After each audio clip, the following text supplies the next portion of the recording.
Hello everyone. स्वागत है आप सभी का आज के सेशन में। और ये दोस्तों जो सेशन है यानी कि पॉलिटी का, जिसको हम लोग इंडियन कॉन्स्टिट्यूशन एंड गवर्नेंस के नाम से जानते हैं। ये जितने भी आपके एग्ज़ाम हैं, चाहे आप यूपी पीएससी की बात करने जाएं, यूपी का भी जो हाल ही में 27 जुलाई को आरओ और एआरओ का पेपर है, या फिर यूपी के जो भी अदर एग्ज़ाम है, यूपी ट्रिपल एससी की बात करने जाएं, यूपी पुलिस की हम लोग बात करने जाएं, उन सभी के लिए बेनिफिशियल होगा। जो candidate Madhya Pradesh public service commission या उत्तराखंड पब्लिक सर्विस कमीशन या फिर बिहार पब्लिक सर्विस कमीशन की तैयारी कर रहे हैं, तो वो लोग भी इस सेशन को देख सकते हैं। ये याद रखिएगा, जो भी मैंने डाटा लिया हुआ है, ये मेरा पूरा का पूरा हैंड नोट्स वाला पार्ट है। मैं हैंड नोट से आपको ये सारी चीज़ें कवर करा रहा हूँ। यानी कि जो मेरा खुद का जो अपना नोट्स है, उसी से मैंने यहाँ पर चीज़ें आपको करानी है कवर। तो मैं थोड़ी-सी स्पीड मेंटेन करके चलूँगा, पेस को मेंटेन करके चलूँगा। आप लोग भी उसी स्पीड से चलिएगा। अगर आपको लगता है कि मेरी स्पीड बढ़ रही है, तो फिर आप इसको स्लो भी कर सकते हैं। मैं देखिए, अभी जो है एग्ज़ाम में जो आरओ, एआरओ का पेपर है, यूपीपीएससी कंडक्ट करता है, वो 27 जुलाई को है, तो हार्डली हमारे पास 1 महीने ही रिमेनिंग है। ना आपके पास ज़्यादा टाइम होगा, ना ही मेरे पास ज़्यादा टाइम है। तो हम लोग एक स्पीड को मेंटेन करेंगे। अगर आपको लगता है कि और भी स्पीड चाहिए, तो आप इसको मतलब 1.5 टाइम्स या 2 टाइम्स करके भी देख सकते हैं। और जिनको स्लो देखना है, तो यूट्यूब पे ऑलरेडी फैसिलिटी अवेलेबल है। तो चलिए स्टार्ट करते हैं। इसमें लगभग जितनी भी आपकी इंपॉर्टेंट पॉलिटी की बुक हैं, चाहे वो घटना चक्र वाला पार्ट हो, चाहे हम लोग ल्यूसेंट की बात करने जाएँ, जो भी आप अदर स्टैंडर्ड बुक्स को फॉलो करते हैं, या फिर लक्ष्मीकांत प्यारेलाल, मैंने उतना ही पार्ट लिया है जो आपके एग्ज़ाम के पॉइंट ऑफ व्यू इम्पोर्टेंट है। तो देखिए, जब भी हम लोग बिगिनिंग करते हैं पॉलिटी पढ़ने की, सबसे पहले जो बेसिक से सवाल आता है वो ये आता है कि संविधान क्या होता है, यानी कि कॉन्स्टिट्यूशन क्या होता है। तो देखिए, कॉन्स्टिट्यूशन क्या है? एक सेट ऑफ रूल्स है ना? यानी कि एक सेट ऑफ बुक्स है, आप कह सकते हैं सेट ऑफ लॉज है, जिससे सरकार और सरकार के जो पिलर्स हैं, जिनके बीच में यानी जनता और सरकार के बीच में संबंध स्थापित किया जाता है। अब आप सभी जानते हैं कि जो हमारे कॉन्स्टिट्यूशन है, उसके खास तौर से हमारे 3 पिलर कहलाते हैं, ठीक है? जिसमें आपका लेजिस्लेचर है, एग्जीक्यूटिव है, जुडिशरी। लेजिस्लेचर मतलब विधायिका है, कार्यपालिका है, और एक आपकी कौन-सी न्यायपालिका। तो अगर संविधान के पिलर पूछे जाएँ, संविधान के याद रखिएगा 3 हैं, इसमें कार्यपालिका, न्यायपालिका, विधायिका। लेकिन डेमोक्रेसी की बात की जाएगी, तो डेमोक्रेसी में याद रखिएगा इसके हम लोग कितने पिलर की बात करने जाएँगे? 3। लेकिन अगर वो बात करेगा डेमोक्रेसी में कितने हैं, ठीक है? डेमोक्रेसी की अगर हम लोग बात करने जाएँ, तो याद रखिएगा कि जो डेमोक्रेसी है हमारी, उस 4 पिलर हैं, यानी कि आपकी एक और इसमें जो जुड़ जाएगी, वो कौन-सी है? दैट इज़ मीडिया, ठीक है? तो जो प्रेस है, तो हम लोग चौथी को यहाँ पर जोड़ देते हैं। अच्छा, तो संविधान का मतलब क्या है? सरकार और जनता के बीच में संबंध को स्थापित करना। और संविधान के आपके जो 3 पिलर थे, मैंने आपको बता दिए कि कौन-कौन से पिलर हैं। एक आपका लेजिस्लेचर वाला पार्ट है, दूसरा आपने किसकी बात की है? एग्जीक्यूटिव की बात की है, ठीक है? और एक हम लोग बात करते हैं जुडिशरी सिस्टम की, न्यायपालिका की। अब देखिए, जब भी शुरुआत करेंगे हम लोग पॉलिटी को पढ़ना, तो इसमें सबसे पहले हम लोग उन एक्ट्स के बारे में पढ़ते हैं, जो कि ईस्ट इंडिया कंपनी या फिर आप कह सकते हैं अंग्रेजी शासन काल में बनाए गए। अंग्रेजी शासन काल में जो भी आपके अधिनियम बनाए गए, वो 2 तरीके से हम लोग, वो अधिनियम जो कि ईस्ट इंडिया कंपनी के द्वारा बनाए गए थे, और वो अधिनियम जब 1857 का विद्रोह हुआ और उसके बाद गवर्नमेंट ऑफ इंडिया एक्ट आ जाता है 1858 का, उसके बाद बनाए जाते हैं। यानी कि ये सभी अधिनियम ब्रिटिश पार्लियामेंट, ब्रिटिश क्राउन के अंडर में बनाए गए थे, जब सत्ता का जो है पावर का हस्तांतरण ईस्ट इंडिया कंपनी को एबॉलिश करके सीधे ब्रिटिश क्राउन को कर दिया जाता है, ठीक है? आपने पढ़ा होगा वो लॉर्ड कैनिंग वाला टाइम पीरियड, विक्टोरिया वाला, ठीक है? महारानी विक्टोरिया थी उस समय, 1858 का जब ये गवर्नमेंट ऑफ इंडिया अधिनियम पारित हुआ था। सबसे पहले हम लोग वो अधिनियम पढ़ेंगे, जो कि आपके किसके समय बनाए गए थे? East India company. इसमें 1773 से लेकर के 1853, यानी कि रेगुलेटिंग एक्ट 1773 से लेकर के जो आपका चार्टेड एक्ट 1853 है, वहाँ तक हम लोग पढ़ते हैं। तो जो सबसे पहला आपका सवाल बनता है, वो रेगुलेटिंग एक्ट से बनता है। बहुत सारे सवाल बनते हैं। सबसे पहले तो ये बनता है कि जो बंगाल का गवर्नर था, यानी कि आप कह सकते हैं कि बंगाल का जो गवर्नर, वो बंगाल का गवर्नर जनरल कब बनाया गया? तो देखिए, आपने पढ़ा होगा कि जब आपका युद्ध होता है, हमने एक पढ़ा होगा बक्सर का युद्ध, आपने एक पढ़ा होगा पहले 1757 में प्लासी का युद्ध, ठीक है बच्चों? बहुत इंपॉर्टेंट रहता है प्लासी का युद्ध। फिर आपने पढ़ा होगा 1700 कौन सा 64 में बक्सर का युद्ध। जब हम लोग बक्सर के युद्ध की बात करते हैं, तो आपने भारत से जो लड़ते हुए व्यक्ति देखे होंगे, वो 3। एक आप पढ़ते हैं मुगल राजा शाह आलम द्वितीय के बारे में, दूसरा आप पढ़ते हैं दोस्तों किसके बारे में? मीर कासिम के बारे में पढ़ते हैं। फिर आप पढ़ते हैं किसके बारे में, एक जो होते हैं अवध के नवाब शुजा-उद-दौला। तो ये जो तीनों हैं, इनका एक गठबंधन होता है, जो लड़ता है अंग्रेज़ों के खिलाफ, ठीक है? तो वो पराजित हो जाते हैं और उसके बाद इलाहाबाद की संधि होती है। ये जो इलाहाबाद की संधि होती है आपने पढ़ी होगी 1765 में। तो जब इलाहाबाद की हम लोग ट्रीटी के बारे में बात करते हैं, संधि के बारे में बात करते हैं, तो बंगाल, बिहार और उड़ीसा की जो दीवानी राइट्स होते हैं, वो मुगल राजा शाह आलम द्वितीय द्वारा किसको दे दिए जाते हैं, ब्रिटिश को। तो यहाँ पर जो पावर आपने देखी होगी, वो काफ़ी हद तक अंग्रेज़ों के हाथ में चली जाती है। तो जो लॉर्ड क्लाइव होते हैं, ठीक है? आपने बंगाल के सबसे पहले गवर्नर अगर हम लोग बात करने जाएँ, तो लॉर्ड क्लाइव बनाए गए, ठीक है? आपने पढ़ा होगा ड्यूल गवर्नमेंट के बारे में। तो बंगाल के अगर पहले गवर्नर पूछे गए, पहला डिप्टी नवाब बंगाल का पूछा गया, तो लॉर्ड क्लाइव। और बंगाल के पहले गवर्नर जनरल पूछे जाएँगे, तो वारेन हेस्टिंग्स। तो वारेन हेस्टिंग्स बंगाल के आखिरी गवर्नर थे और ये बंगाल के प्रथम गवर्नर जनरल बने। और बंगाल के पहले गवर्नर का नाम क्या था या पहले डिप्टी गवर्नर का नाम क्या था? Lord Clive. तो ये ज़रूर याद रखिएगा, वो बक्सर का युद्ध, इलाहाबाद की संधि और प्लासी तो आपको मालूम है दोस्तों, प्लासी में जो सिराजुद्दौला और उसका जो वफ़ादार था मीर जाफ़र, वो लड़ते हैं अंग्रेज़ों से, लेकिन वहाँ पर गद्दारी हो जाती है और जो मीर जाफ़र होता है वो धोखा दे देता है अपने बूढ़े राजा को, और क्योंकि उसको लगता है कि अपना टाइम आएगा, ठीक है? तो बाद में वो फिर स्वतंत्र होना चाहता है, तो अंग्रेज़ उसको हटा करके मीर कासिम को ले आते हैं। मीर कासिम और अवध का नवाब शुजा-उद-दौला और ये जो शाह आलम द्वितीय है, ये बक्सर के युद्ध लड़ते हैं, फिर इलाहाबाद की संधि। उसके बाद ये रेगुलेटिंग एक्ट आता है। रेगुलेटिंग एक्ट का सबसे इम्पोर्टेंट पार्ट तो ये कि जो बंगाल का गवर्नर था, उसको गवर्नर जनरल बना दिया गया और बंगाल का पहला जो गवर्नर जनरल बना, वो कौन-सा बना? दैट वाज़ वारेन हेस्टिंग्स, ठीक है? अब इसी बंगाल के ही अंडर में 2 और प्रेसिडेंसी थी, मद्रास और आपने पढ़ा होगा बॉम्बे। हम लोग भारत में अंग्रेज़ों की 3 प्रेसिडेंसी पढ़ते हैं दोस्तों, ठीक है? जो सबसे इम्पोर्टेंट एक प्रेसिडेंसी आपने पढ़ी थी, वो कौन-सी थी? That was the Bengal. एक तो इनकी बंगाल रहती है, दूसरी रहती है आपकी कौन-सी? मद्रास वाली और एक रहती है इनकी कौन-सी? बॉम्बे वाली, ठीक है? तो ये सभी ट्रेडिंग सेंटर थे। तो मद्रास और बॉम्बे जो प्रेसिडेंसी होती हैं, ये बंगाल के ही अंडर में आ जाती है, ठीक है? तो गवर्नर जनरल बना दिया गया बंगाल का, वारेन हेस्टिंग्स बनाए गए। 4 याद रखिएगा जो सदस्य होते हैं, वो एग्जीक्यूटिव काउंसिल को नियुक्त किए गए और इनका जो कार्य था ये क्या थे? ये गवर्नर जनरल को मदद करते थे। जो भी मिलिट्री सैन्य या फिर नॉन सैन्य फंक्शन होते थे, उनमें मदद करते थे। लेकिन ये जो गवर्नर जनरल था, ये उस समय वोट कर सकता था, यानी कि अपने मत का इस्तेमाल कर सकता था, जब कोई टाई वाली स्थिति होती थी, ठीक है? तो ये इसका पार्ट बहुत इम्पोर्टेंट है। अब इसमें जो दूसरा इम्पोर्टेंट पार्ट पूछता है, वो क्या पूछता है? सुप्रीम कोर्ट को लेकर के। तो एक चीज़ मैं आपको बता दूँ कि देखिए सबसे पहले हमारे देश में सुप्रीम कोर्ट आए, आपके किसके अंडर ही आए? रेगुलेटिंग एक्ट के तहत। सुप्रीम कोर्ट, फिर आपने देखा होगा कि इनकी इम्पोर्टेंस कम हो जाती है, क्योंकि 1862 में आपके हाई कोर्ट आ जाते हैं, ठीक है? फिर हम लोग 1862 वाला पार्ट देखते हैं 1862 में, ये भारत में हाई कोर्ट स्थापित हो जाते हैं, ठीक है?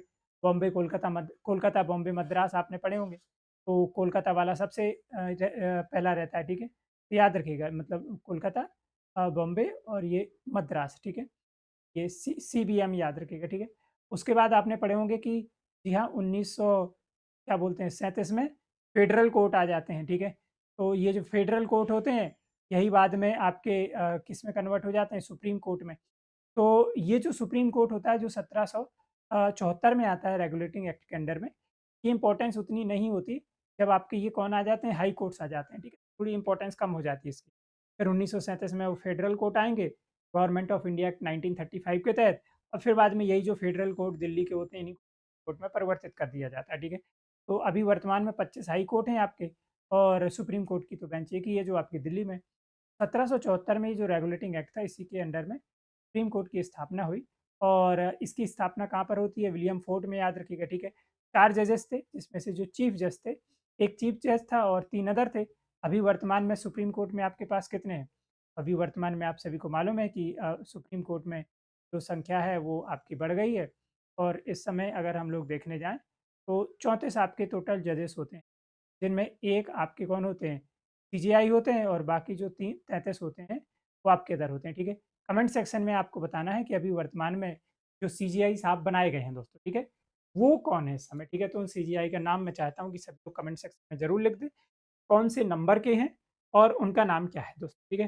तो जो सबसे पहले आपके सुप्रीम कोर्ट के चीफ जज बनाए गए, उनका नाम था सर एलिजा इम्पे। ये ज़रूर याद रखिएगा, एग्ज़ाम में ज़रूर पूछा गया, ठीक है? बाकी हाई कोर्ट की कहानी 1862 में मैंने आपको बताया कि कोलकाता, बॉम्बे, मद्रास ये सबसे पुराने, कोलकाता का जो हाई कोर्ट है वो सबसे पुराना है, ठीक है? उसके बाद 1937 में फेडरल कोर्ट आते हैं। अच्छा, इतना सभी को क्लियर हो गया, ठीक है? तो ये जज का नाम याद रखिएगा, एलिजा केम्पे, ठीक है? एग्ज़ाम में ये कई बार पूछा जा चुका है। अब इसके बाद हम लोग देखते हैं दोस्तों कि फिर आपका एक आता है पिट्स इंडिया एक्ट। लेकिन इससे पहले ज़रा समझिएगा कि ये जो आपका रेगुलेटिंग एक्ट है, इसके तहत जो जितने भी ईस्ट इंडिया कंपनी के अधिकारी थे, कहीं न कहीं उन पर एक कंट्रोल करना स्टार्ट हो चुका था। यानी कि उनको प्राइवेट ट्रेड जो उनके पर्सनल व्यापार करते थे, वो क्या कर दिया, प्रोहिबिट कर दिया। उनको घूस या रिश्वत लेने से भी यहाँ पर मना कर दिया गया, ठीक है? भाई साहब आप क्या कर सकते हैं, रिश्वत नहीं ले सकते, आप अपने पर्सनल ट्रेड नहीं कर सकते। आप भारतीयों से दोस्तों क्या नहीं कर सकते, डोनेशन और गिफ्ट नहीं ले सकते, क्योंकि देखिए ये जो ईस्ट इंडिया कंपनी के लोग आए थे, ये अपना सपना मनी मनी को लेकर के आए थे, ठीक है? कि अपना काम बनता भाड़ में जाए जनता, भाई साहब हम भारत को जितना हो सकेगा लूटेंगे, लूट करके उसके बाद चले जाएँगे। तो कई ऐसे थे मतलब कि बिल्कुल एकदम बुरी हालत में यहाँ पर आए हुए थे और यहाँ से जब ये गए तो ये लखपति और करोड़पति बन कर के गए।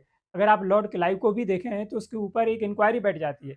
जब आप भारत में गए थे तो भाई साहब एकदम बिल्कुल रंक की तरह, मतलब एकदम गरीब की तरह गए थे। तो वहाँ से जब वापस आ रहे हैं तो राजा की तरह आ रहे हैं आपके पास, करोड़ों में संपत्ति हो गई है, तो इंक्वायरी भी बैठ जाती है कई बार। कई ऐसे अधिकारी होते हैं कि वो बेचारे मर भी जाते हैं, आत्महत्या कर लेते हैं इंक्वायरी फेस ना करनी पड़े उनको ब्रिटेन में, ठीक है? तो इनको बोला गया अधिकारियों को कि भाई साहब रिश्वत नहीं लेना है, आपने अपने निजी ट्रेड नहीं करने, ईस्ट इंडिया कंपनी के लिए व्यापार करने हैं और भारतीयों से दोस्तों आपने क्या नहीं करना, गिफ्ट एंड डोनेशन नहीं लेना है, ठीक है? तो आई होप कि इतनी बात जो है आपके भेजे में चली गई होगी, ठीक है? कंक्लूजन याद रखिएगा दोस्तों कि सब जो सबसे इम्पोर्टेंट था वो यही था, भारत सरकार ने अब ईस्ट इंडिया कंपनी के ऊपर काफ़ी हद तक कंट्रोल करना शुरू कर दिया था और उन्होंने बोला था कि देखिए जो भी आपके रेवेन्यू है, जो भी आप मतलब पैसा कलेक्ट हो रहा है, मिलिट्री है और जो भी आपके सिविल अफेयर्स भारत में चीज़ें घटनाएँ घट रही हैं, उनकी आप रिपोर्ट करिए अब और रिपोर्ट किसको करिए? ब्रिटिश गवर्नमेंट को। कहीं न कहीं ब्रिटिश गवर्नमेंट धीरे-धीरे ईस्ट इंडिया कंपनी पर या उनके क्रियाकलापों पर कंट्रोल करना शुरू करती है। फिर आता है Pitt's India act. Pitt's India act याद रखिएगा कि जो रेगुलेटिंग एक्ट था 1773 वाला, उसका ही एक रिफॉर्म पार्ट था कि इसमें जो चीज़ें वो लोग ऐड नहीं कर पाए थे, उन्होंने पिट्स इंडिया एक्ट में ऐड कर दी। तो उन्होंने क्या किया सबसे पहले तो कि 2 बॉडी बनाई, एक बोर्ड ऑफ कंट्रोल और दूसरा बनाया court of director. Board of control को याद रखिएगा दोस्तों, बीसी मतलब आप जानते हैं दोस्तों कि ये बीसी का मतलब क्या होता है, ठीक है? बोर्ड ऑफ कंट्रोल है। तो बोर्ड ऑफ कंट्रोल मतलब कैसे जो पॉलिटिकल फंक्शन होते थे, उन पर कंट्रोल करता था। तो मैं कैसे याद रखता हूँ, देखिए उसमें बड़ा कन्फ्यूजन होता है। कोर्ट ऑफ डायरेक्टर कमर्शियल और जो बोर्ड ऑफ कंट्रोल था वो पॉलिटिकल। तो मैं ये बोलता हूँ कि भाई साहब जो पॉलिटिकल मतलब चीज़ें होती हैं, राजनीति राजनीति होती है, ये बहुत ही बीसी होती है। अब इसमें ज़्यादा डीप में नहीं मैं जाऊँगा, कि आप समझ रहे होंगे। तो जो पॉलिटिक्स होती है देखो बहुत मतलब बेकार चीज़ होती है, ठीक है? और इसमें कई तरह के लोग आ जाते हैं, ठीक है? तो याद रखिएगा कि बोर्ड ऑफ जो कंट्रोल था वो पॉलिटिक्स से जुड़ा हुआ था और 6 सदस्य इसमें जोड़े इन्होंने। तो ये राजनीतिक मतलब जो फंक्शन थे उसके लिए बोर्ड ऑफ कंट्रोल और जो कमर्शियल थे व्यापार से जुड़े हुए कोर्ट ऑफ डायरेक्टर, तो ये पिट्स इंडिया एक्ट के तहत आए हुए थे। तो ये रिफॉर्म पार्ट था रेगुलेटिंग एक्ट का। उसके बाद देखिए क्या होते हैं, चार्टर्ड एक्ट आना शुरू होते हैं और ये फिक्स किया जाता है कि हर एक चार्टर्ड एक्ट को 20 साल बाद रिव्यू किया जाएगा। तो हम लोग जो सबसे पहला चार्टर्ड एक्ट पढ़ते हैं 1793, 20 साल बाद रिव्यू किया जाएगा तो एक 1813 में आता है, 1833 में आता है और 1853 में आता है दोस्तों, ठीक है? अब इन्होंने क्या किया कि ये जो वाला चार्टर्ड एक्ट था 1793 में आया, इन्होंने क्या किया कि ईस्ट इंडिया कंपनी की जो मोनोपोली थी, वो अगले 20 साल के लिए बढ़ा दी कि भाई साहब देखो, जितना हो सके भारत को आप लूटिए, जितनी जल्दी हो सके लूटते रहिए। तो ये नाव में जो कुछ भी बनता था, उससे पूरा भर के ले जाते। यानी कि एक ऐसा देश जो भारत में ग्लोबल में, तो पूरे वर्ल्ड में भारत जो है एक अच्छा ट्रेड की एक स्ट्रॉन्ग होल्ड पोजीशन रखता था। एक कंट्रीब्यूशन व्यापार में बहुत अच्छा था। उसको एक रॉ मटेरियल सप्लायर कंट्री के तौर पर इन्होंने बदल के रख दिया अंग्रेज़ों ने।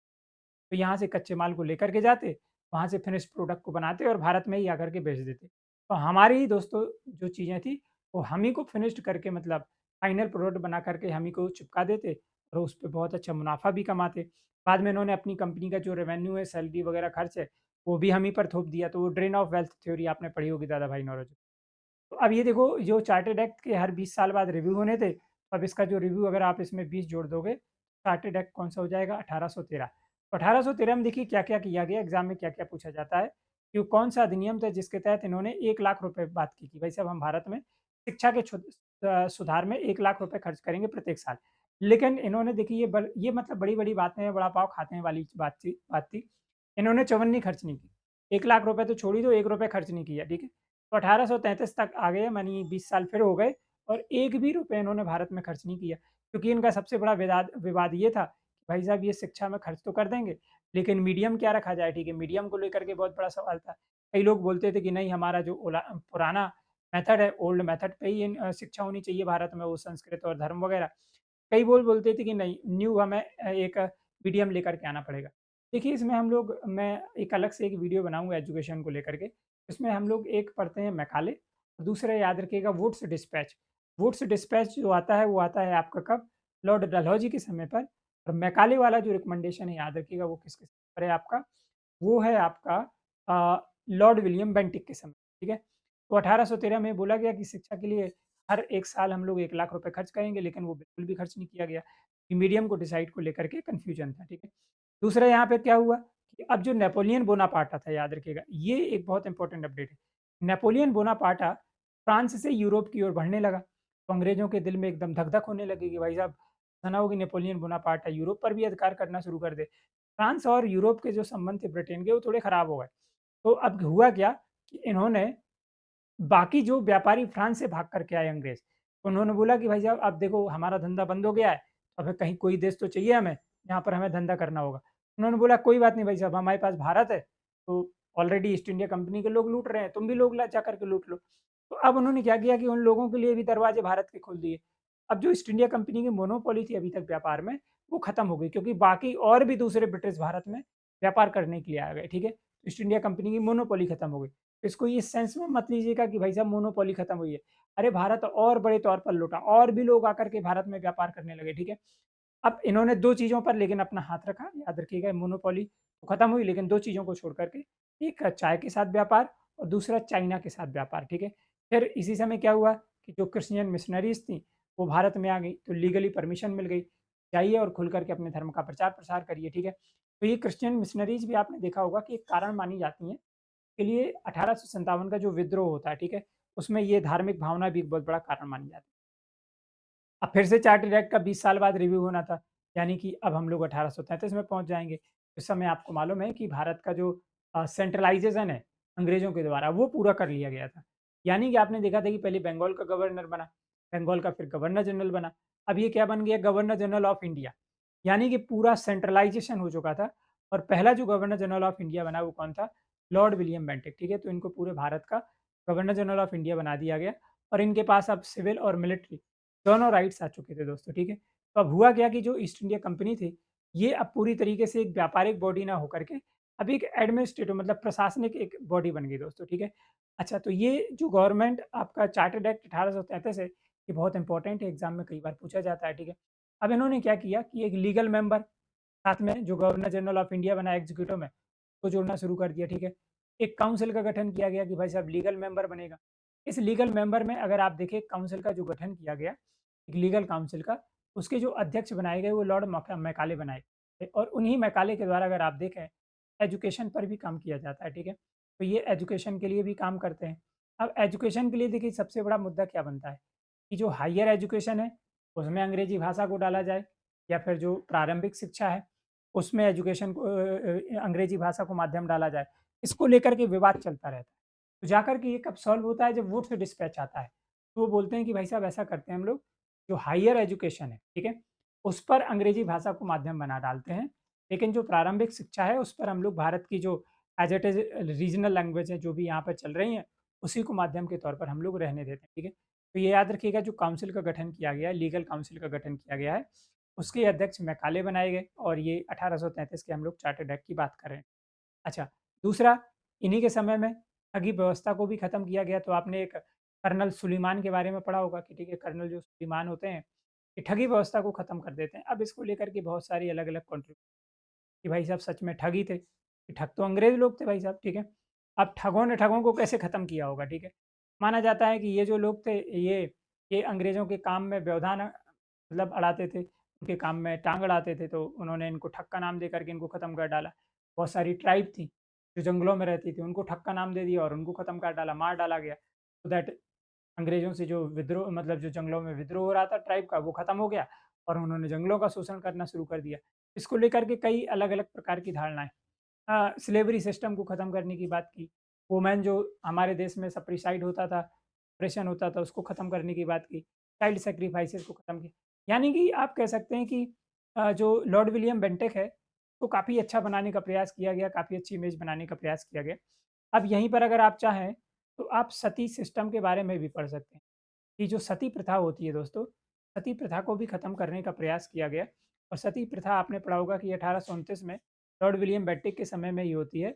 यहाँ पर राजा राम मोहन राय, ठीक है? तो जो राजा राम मोहन राय होते हैं, उनका काफ़ी हद तक योगदान देखने को मिलता है। तो वो एक अलग टॉपिक है, जब हम लोग मॉडर्न इंडियन हिस्ट्री में इम्पोर्टेंट वाला पार्ट कवर करेंगे। आप ज़रूर बता दीजिएगा कि कौन-कौन से टॉपिक कवर करूँ, मैं मॉडर्न इंडियन हिस्ट्री टॉपिक लेकर के आऊँगा जो एग्ज़ाम के लिए बहुत इम्पोर्टेंट। अब दूसरा इन्होंने क्या किया कि भाई साहब एक इंडियन मतलब इन्होंने एक लॉ कमीशन स्थापित किया 1834 में, ठीक है? ये याद रखिएगा, बहुत इंपॉर्टेंट, लॉर्ड विलियम बेंटिक के समय में। एक इंडियन लॉ कमीशन की स्थापना की गई 1834। और इसका जो मुख्य ये था कि भारत के लिए एक कानून, पक्का कानून बना देना, ठीक है?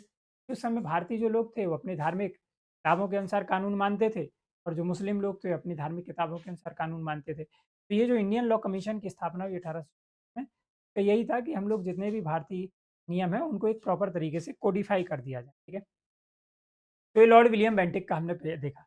अब ये जो लॉर्ड विलियम बेंटिक होते हैं, ये देखो सिविल सर्विसेज का एग्ज़ाम कंडक्ट करने का भी प्रयास करते हैं, लेकिन वो इनका जो प्रयास होता है वो फेल हो जाता है। और वो जाकर के जो प्रयास होता है सफल कब होता है? ये जो चार्टर्ड एक्ट आता है आपका कौन-सा 1853 वाला। 1853 में अब आपका चार्टर्ड एक्ट आया, यानी कि लॉर्ड डलहौजी साहब थे, जिन्होंने बहुत सारे काम किए। रेलवे देखते हैं, टेलीग्राफ लाइन के बारे में देखते हैं, पीडब्ल्यूडी के बारे में देखते हैं। बहुत सारे काम देखने को हमें मिलते हैं, अलग-अलग यूनिवर्सिटी लेकर के आएँगे। बहुत सारी, ठीक है, लेकिन वो डॉक्ट्राइन ऑफ लैप्स आपने पढ़ा होगा, उसकी वजह से इनकी इमेज खराब हो जाएगी। तो इस समय क्या हुआ कि जो सेपरेट कर दिए गए फंक्शन लेजिस्लेटिव काउंसिल के और एग्जीक्यूटिव, यानी कि जो विधायिका थी और आपकी कार्यपालिका थी, इनके फंक्शन अलग-अलग कर दिए, ठीक है। दूसरा, ओपन कॉम्पिटिशन स्टार्ट किया गया सिविल सर्विसेज का, और ये कैसा हुआ? सक्सेस हो गया। यानी कि जो चार्टर्ड एक्ट 1833 में किया गया था एग्जाम का प्रयास, वो फेल हो गया था, बट यहाँ पर क्या होता है? सफल हो जाता है दोस्तों, ठीक है। अच्छा, अब आप याद रखिएगा कि यहाँ पर दोस्तों कि ये जो मैकाले जो कमीशन है, फिर से की नियुक्ति होती है 1854 में, ठीक है। और ये जो मैकाले कमीशन है, ये नियुक्त किया जाता है इंडियन सिविल सर्विसेज, ठीक है। और इसी समय हम लोग वुड्स डिस्पैच के बारे में भी पढ़ते हैं, ठीक है। तो आपने वुड्स डिस्पैच भी पढ़ना है, ठीक है। तो वुड्स जो डिस्पैच था, ये भी याद रखिएगा, आपके किससे जुड़ा हुआ था? एजुकेशन से जुड़ा हुआ था। एक हंटर कमीशन एजुकेशन से जुड़ा रहता है, और दूसरा रहता है आपका कौन-सा? Macaulay commission. थोड़ा ये एजुकेशन वाला मैं अभी इसमें नहीं शामिल करता हूँ, हौच-पौच हो जाएगा। वुड्स, हंटर कमीशन और मैं मैकाले वाला पार्ट अलग से आपको कवर करा दूँगा, ठीक है।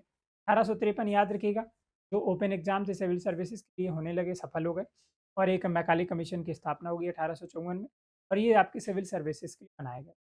अब आपको मालूम है कि 1857 में वो मतलब एक आग की चिंगारी भड़की खड़गपुर छावनी से, वो 29 मार्च 1857 को मंगल पांडे ने विद्रोह कर दिया, और उसके बहुत सारे कारण आपने पढ़े होंगे, ठीक है, एनफील्ड राइफल और वो सब। तो वो विद्रोह भड़क गया। फिर उसके बाद फिर मेरठ में विद्रोह हुआ, मई में आपका, ठीक है, वो दिल्ली तक पहुँच गया।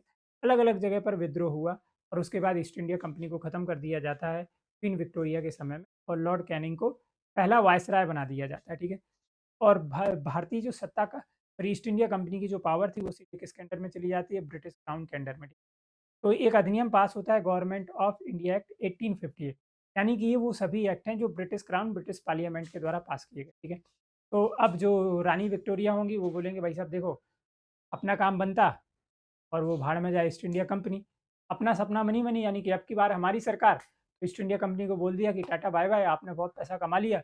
अब जो है पूरा जो देख-रेख है भारत का, वो कौन करने वाला है? ब्रिटिश क्राउन, ब्रिटिश पार्लियामेंट करने वाली है, ठीक है। इसको क्या बोला गया? एक्ट ऑफ गुड गवर्नेंस, ठीक है, ऑफ इंडिया की। भाई साहब ये जो है, ये भारत के लिए बहुत अच्छी है। ईस्ट इंडिया कंपनी जो है पूरी तरीके से खत्म कर दी गई, और जो सत्ता है वो किसके अंडर में आ गई? ब्रिटिश क्राउन के अंडर में आ गई, ठीक है। तो यहाँ पर क्वीन विक्टोरिया ज़रूर पढ़ के चले जाइएगा, ठीक है। ये कंपनी जब आपने पढ़ा होगा, तो जब बनी थी तो रानी कौन थी? एलिज़ाबेथ। तो रानी एलिज़ाबेथ थी, उनका भी शेयर था उसमें, इंडिया कंपनी में, ठीक है, याद रखिएगा, बहुत इंपॉर्टेंट है, मर्चेंट करके बनाई गई थी कंपनी। उसका भी उनका शेयर थी, वो भी शेयर होल्डर थी उसमें, ठीक है। तो जो भी पैसा लूटा उसमें रानी को भी पैसा मिल रहा था, ठीक है। और यहाँ पर जो है रानी अब आपकी कौन-सी है? Queen Victoria. तो ये जो भारत सरकार अधिनियम 1858 पास हुआ, उन्होंने बोला कि भाई जो सत्ता है वो राजा-रानी के सीधे हाथ में होगी। जो गवर्नर जनरल ऑफ इंडिया का पद था, ये खत्म हो गया, एक नया पद क्रिएट किया गया वायसराय ऑफ इंडिया और सबसे पहले वायसराय जो बनाए कौन थे? Lord Canning. लॉर्ड कैनिंग के समय में ही 1857 का विद्रोह हुआ था और ये भारत के आखिरी गवर्नर जनरल ऑफ इंडिया थे। यही भारत के प्रथम वायसराय बने, ठीक है। दूसरा आप देखेंगे कि सेक्रेटरी ऑफ स्टेट का भी एक पद क्रिएट किया जाएगा और ये जो सेक्रेटरी ऑफ स्टेट होगा ये असिस्ट करेगा, इसको 15 सदस्य मदद करने जाएंगे, ठीक है। और ये मेंबर होगा किसका? ब्रिटिश कैबिनेट का, ठीक है। साथ में जो आपने पढ़े थे कि जो पिट्स इंडिया एक्ट के तहत हमारा एक एक्ट आया था 1784 में, ठीक है। तो दो हमने बॉडी बनाई थी, एक बोर्ड ऑफ काउंसिल था, ठीक है। आपने पढ़ा था कि राजनीतिक बीसी याद है ना? राजनीति बहुत बीसी, तो ये 6 सदस्य थे वहाँ पे, तो इसको ख़त्म कर दिया और बोर्ड ऑफ जो डायरेक्टर्स थे जो आपके कमर्शियल अफेयर्स के लिए थे, तो ये जो डबल गवर्नमेंट थी, ठीक है, इनको तो ईस्ट इंडिया जो कंपनी है उसका अधिकार खत्म हो गए और ये बीसी और बीडी ये दोनों आपके खत्म हो गए, ठीक है, तो ये इंपॉर्टेंट है। अब इसके बाद देखिए इंडियन काउंसिल एक्ट पास होते हैं। इंडियन काउंसिल एक्ट में दोस्तों 3 याद रखने हैं, 1861 का, 1892 का और 1909 का, ये बहुत ही इंपॉर्टेंट है, ठीक है। अब देखो यहाँ पे क्या होगा 1861 कि जो भारतीय होंगे ये अब लॉ मेकिंग प्रोसेस को ज्वाइन कर सकेंगे।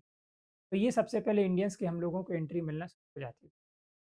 दूसरा ये एग्ज़ाम में क्वेश्चन कई बार पूछा भारतीयों को जो बजट था उस पर सवाल पूछने का अधिकार कब प्राप्त हुआ? तो आपने पढ़ा होगा कि बजट जो है हम लोग सबसे पहले देखते हैं कि 1860 में आता है, ठीक है, बजट, ठीक है। वैसे बजट आपको मालूम है कि एनुअल फाइनेंशियल स्टेटमेंट है जो अनुच्छेद 112 में परिभाषित किया गया है, तो आपने पढ़ा होगा कि बजट जो है आपका किस परिभाषित किया गया है? एनुअल फाइनेंशियल स्टेटमेंट अनुच्छेद 112 में आपने पढ़ा होगा दोस्तों। बहुत इंपॉर्टेंट है ये। अच्छा, तो भारतीयों को अधिकार मिल गया कि भाई जब आप सवाल भी पूछ सकते हैं, डिस्कस भी कर सकते हैं, ठीक है? और ये पहली बार जो है इलेक्शंस जो हैं, यहाँ पर मेंशन किए जाते हैं आपके इंडियन काउंसिल एक्ट में। तो ये क्वेश्चन कई बार बना हुआ है, यूपी पीएससी कई बार पूछ चुका है दोस्तों, ठीक है? जितने भी एग्ज़ाम रहे हैं आप देखेंगे बार-बार जब घटना चक्र पढ़ेंगे आपको मिल जाएगा। दूसरा जो इंडियन काउंसिल एक्ट है ये बहुत इंपॉर्टेंट है वाला, तो हम लोग मॉर्ले मिंटो के नाम से भी जानते हैं। तो यहाँ पर 2 व्यक्ति हैं, ये मॉर्ले अलग हैं, मिंटो अलग हैं। मिंटो क्या है दोस्तों याद रखिएगा, मिंटो आपके वायसराय ऑफ इंडिया है और मॉर्ले जो है उस समय के सेक्रेटरी ऑफ स्टेट, ठीक है। इन्होंने क्या किया कि अलग से निर्वाचन प्रणाली पास कर दी किसके लिए? मुस्लिम के लिए। जो मुस्लिम है वो सिर्फ़ मुस्लिम व्यक्तियों को ही जो मुस्लिम व्यक्ति हैं, मुस्लिम सदस्य को ही वोट कर सकते हैं, ठीक है। तो यानी कि divide and rule policy start हो जाती है, ठीक है। बाँटो और राज करो वाली नीति थी। तो अंग्रेज़ों का तो ये सपना ही था कि भारत में हिंदू मुस्लिम के बीच में गल्फ क्रिएट करो और उसका फ़ायदा उठा के भारत में लंबे समय तक शासन करते रहो। जो लॉर्ड मिंटो है इनको क्या किया जाता है याद रखिएगा, फादर ऑफ कम्युनल इलेक्टोरेट, ठीक है। तो ये क्वेश्चन कई बार एग्जाम में पूछा गया है, ठीक है। अब एक और क्वेश्चन आता है, ठीक है। सत्येंद्र नाथ जो प्रसाद हैं दोस्तों, सत्येंद्र नाथ प्रसाद सिन्हा है, ये सबसे पहले व्यक्ति बनेंगे, पहले भारतीय बनेंगे जो याद रखिएगा यहाँ पर वायसराय की एग्जीक्यूटिव काउंसिल के तौर ज्वाइन करेंगे लॉ मेंबर के तौर पर। तो ये क्वेश्चन आपको कई बार पूछा जाता है कि वो कौन से भारतीय थे जिन्होंने जो एग्जीक्यूटिव काउंसिल है वायसराय की उसको ज्वाइन किया लॉ मेंबर के तौर पर। तो ये नाम याद रखिएगा, सत्येंद्र प्रसाद सिन्हा, ठीक है। अच्छा, अब इसके बाद देखिए गवर्नमेंट ऑफ इंडिया एक्ट आता है 1919 में बहुत सारी घटनाएं घटती हैं। आपने खिलाफत आंदोलन पढ़ा होगा, ठीक है। 1919 में जलियांवाला बाग वो हत्याकांड भी होता है, ठीक है। 1919 में आपने रॉलेट एक्ट भी पढ़ा होगा, ठीक है। नो दलील नो अपील, नो दलील नो वकील, है ना।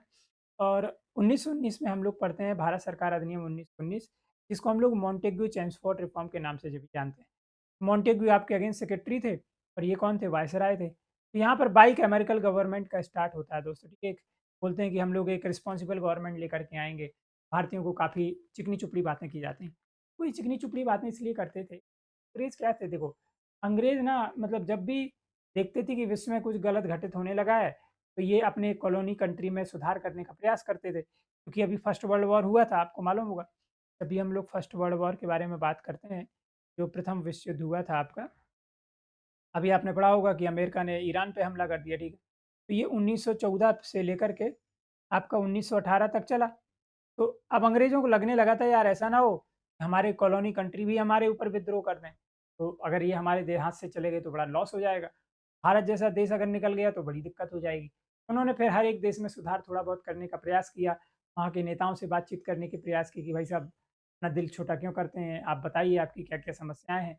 मिल बैठेंगे जब 2 यार है ना तो सारी समस्याएँ सॉल्व हो जाएँगी। तो उनको बोला भारतीयों के लिए अच्छी-अच्छी बातें बोली कि हम लोग एक ज़िम्मेदार सरकार लेकर के आएँगे। हम लोग कुछ ऐसे बाई केमिकल सिस्टम लेकर के आ जाएँगे दोस्तों, समझ में आ गया? तो दूसरा इन्होंने बोला कि देखो हम लोग डायरेक्ट इलेक्शन सिस्टम लेकर के आने वाले हैं, ठीक है? तो अच्छा करेंगे, ठीक है? आप टेंशन मत लीजिए। सेपरेट इलेक्टोरल अभी भी वही कर रहे हैं, गल्फ क्रिएट कर रहे हैं। 1909 में मुस्लिमों के लिए, सिखों के लिए, यूरोपियन के लिए, इंडियन क्रिश्चियन, और जो एंग्लो इंडियन थे इनके लिए भी ये लेकर के आ गए दोस्तों, ठीक है। अब इन्होंने क्या किया कि इसको हम लोग डायचरी लॉ के नाम से जानते हैं। सबसे इम्पोर्टेंट है ये पॉइंट है एग्जाम में दोस्तों, ठीक है, याद रखिएगा डायचरी लॉ। तो ये कई बार पूछा जाता है कि डायचरी लॉ क्या था। तो ये आपका गवर्नमेंट ऑफ इंडिया 1919 था। इसमें इन्होंने क्या किया, दो तरह के सब्जेक्ट रखे, एक सेंट्रल और एक प्रोविंस वाला पार्ट, ठीक है। तो ये बहुत इंपॉर्टेंट दोस्तों, प्रोविंस में इन्होंने डायचरी लगा दी, सेंट्रल में डायचरी नहीं थी, याद रखिएगा।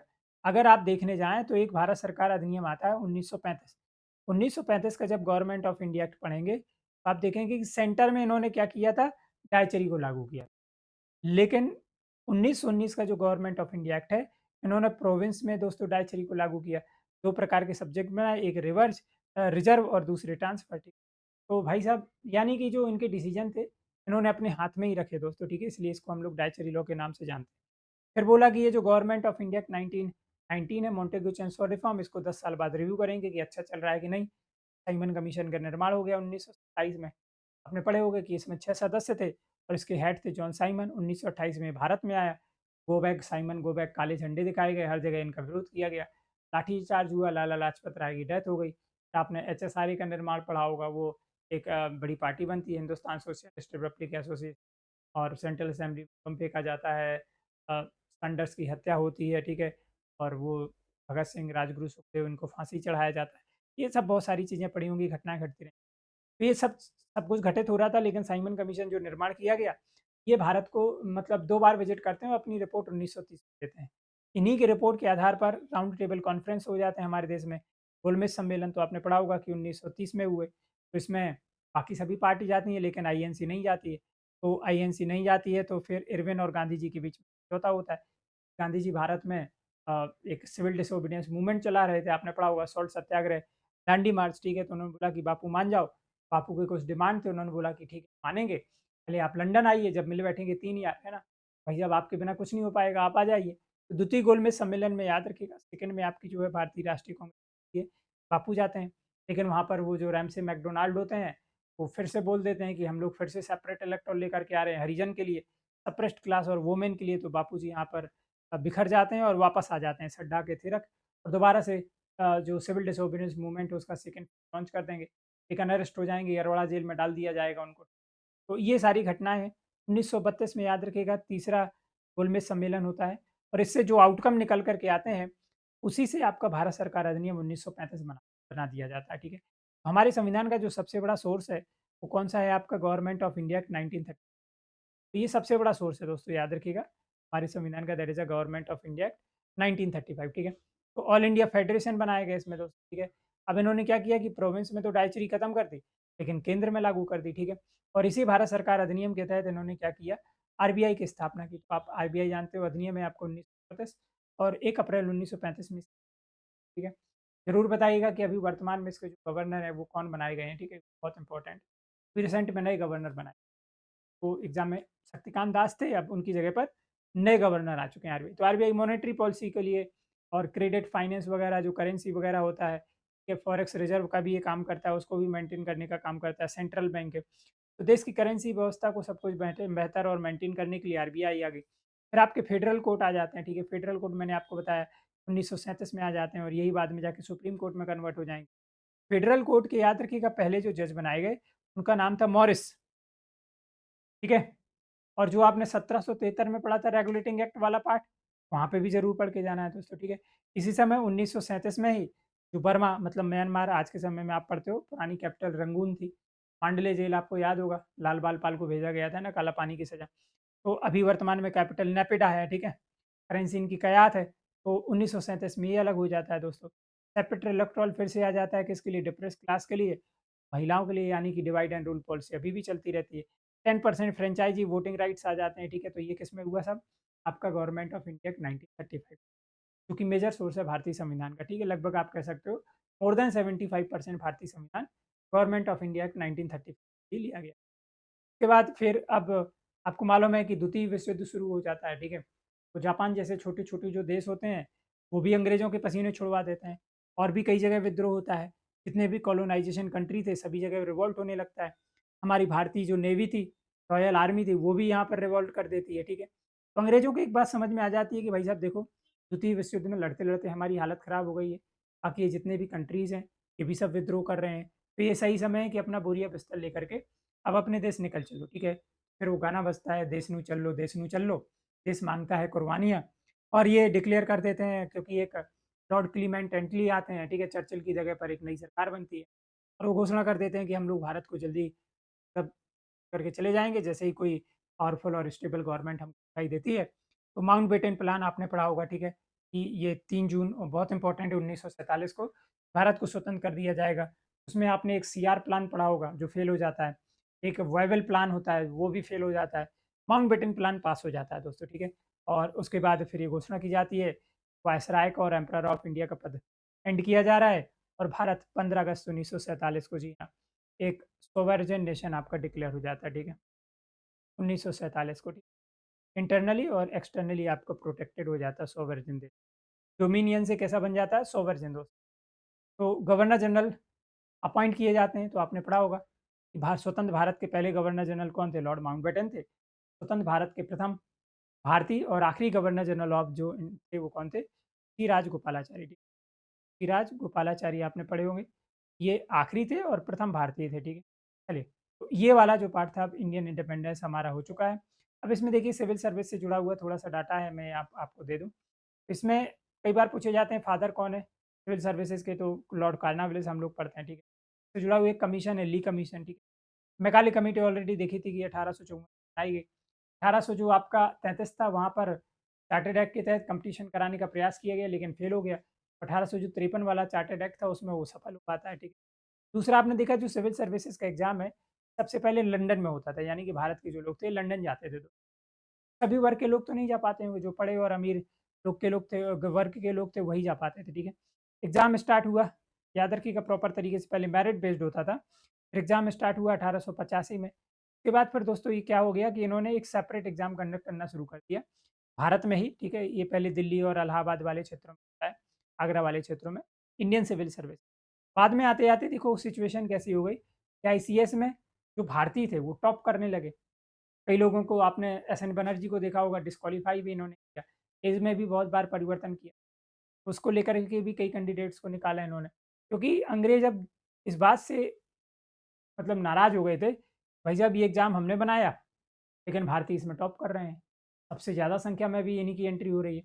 अगर हम लोग देखें तो 1941 तक आते-आते सीएस में जो इंडियंस थे, इनकी संख्या ज़्यादा हो चुकी थी, परसेंटेज ज़्यादा हो चुकी थी कंपेयर में ब्रिटिशर्स के कम। तो चलिए दोस्तों, ये जो था देखिए हमारे इम्पोर्टेंट एक्ट थे सब, जो हमने देखे आपके, ठीक है। तो ये याद रखिएगा एग्ज़ाम का बहुत ही इम्पोर्टेंट टॉपिक होता है और इस पर क्वेश्चन बनते ही बनते हैं। आप आरओ, एआरओ देने जाएँगे, बिल्कुल यकीन मान के रख लीजिए, 100% इससे जो है आपको क्वेश्चन मिल जाएँगे दोस्तों, ठीक है। तो इसकी जो पीडीएफ है वो मैं टेलीग्राम पे ग्रुप पे डाल दूँगा, टेलीग्राम की लिंक आपको वीडियो मिल जाएगी, वहाँ से जा कर के देख लीजिएगा।